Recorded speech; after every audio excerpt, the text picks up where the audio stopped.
তাড়াতাড়ি সবকিছু পরিষ্কার করো, বস আসছে। চলে আসে শহরের সবচেয়ে ধনী সিইও ইয়াশ। তাড়াতাড়ি পরিষ্কার করো, না হলে আমরা সবাই আজকে শেষ।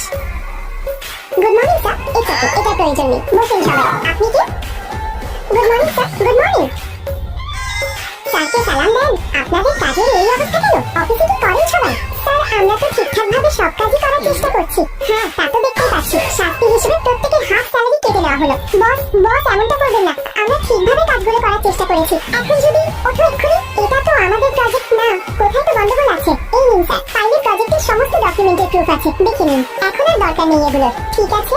কি হলো? এটা খুলছে না কেন? কি সমস্যা? এটা লক করে রেখেছেন কেন? এই না, তোমাকে আরো একটা সুযোগ দিচ্ছি, প্লাস প্রমোশনও দিচ্ছি। ধন্যবাদ স্যার। যাও, মন দিয়ে প্রজেক্টগুলো শেষ করো। এটা কি করবো? জোরে ধাক্কা দাও। এই কি হলো? ভেতরে আসো। কিছুই তো বুঝতে পারলাম না। স্যার এতক্ষণ কি করছিলেন? মুখ অফ রাখো। আরে সুন্দরী, এত বড় বক্স নিয়ে কোথায় যাচ্ছ? দাও একটু হেল্প করি। এই নিন। এইরকম সমস্যায় পড়লে আমার কাছে আসবে কিন্তু।